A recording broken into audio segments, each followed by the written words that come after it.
The stage was silent, the crowd restless, and the boy named Mateo Cruz stood at the center, a simple figure against a world of glitter and fame.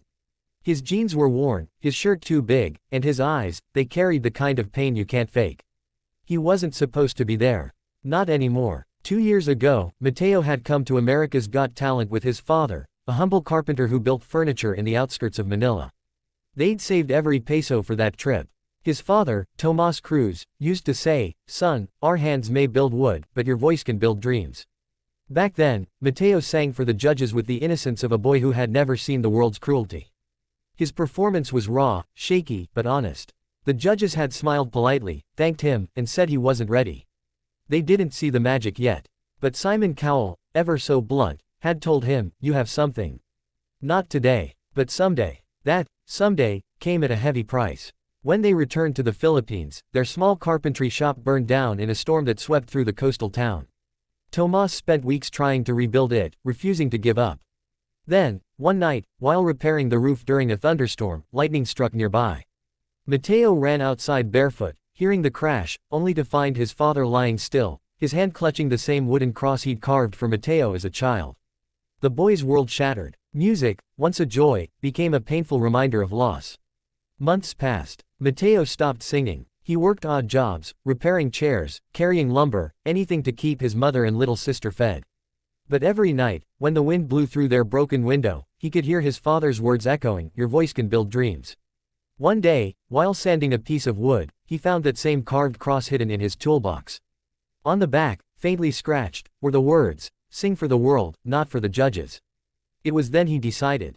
He would return to America's Got Talent. Not for fame, not for money, but for his father. He borrowed money, sold his old guitar, and bought a one-way ticket. No fancy clothes, no manager, just a dream wrapped in a story of pain and hope. When he arrived in Los Angeles, the other contestants looked polished, designer jackets, vocal coaches, PR teams. Mateo stood quietly in the corner, his calloused hands gripping that wooden cross. A producer noticed him and asked, "What's your talent?" He smiled softly. "I sing stories my father never got to tell." Backstage, as he prepared, the crew whispered, some remembered him from 2 years ago, "That's the Filipino boy who didn't make it." He heard them, but he didn't mind.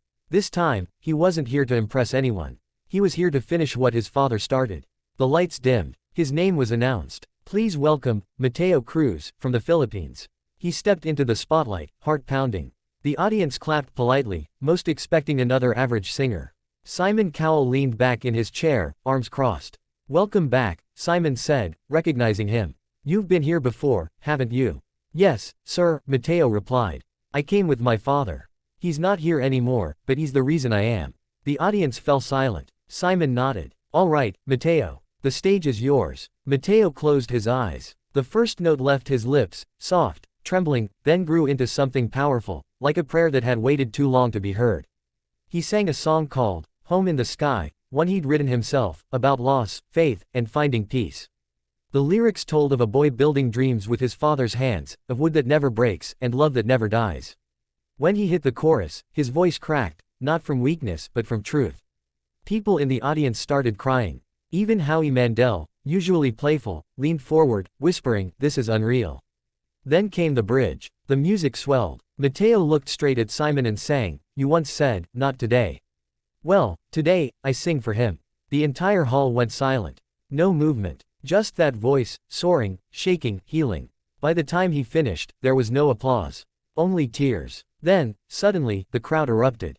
People stood up. The judges rose one by one. Sofia Vergara pressed her hand to her chest. Heidi Klum wiped her eyes.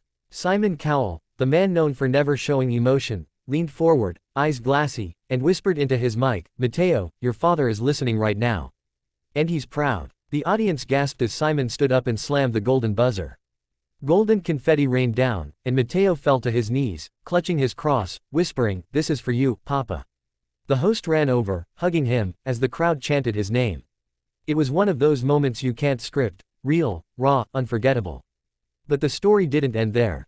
After the episode aired, Mateo's performance went viral overnight. People across America shared his song, calling it the voice that healed the internet. Radio stations played "Home in the Sky" across the country. Record labels reached out, but Mateo refused to sign any deal that didn't let him give back to the children in his hometown. He started a foundation called the Wooden Cross Project, building free music schools for poor kids in rural Philippines. He said, "My father built homes for others. Now I'll build voices." When he returned for the semi-finals, he sang Barefoot again, this time surrounded by a choir of Filipino children joining him via video from Manila. The audience lost it. Even Simon stood before he finished the last note. And just when everyone thought they knew his story, Mateo revealed a letter he had received a week before. It was from a woman in London, a nurse who had treated Simon's mother years ago. She wrote that Simon's mother always wanted him to find a singer who could make him believe again. That night, Simon told the crowd, "I think she just did."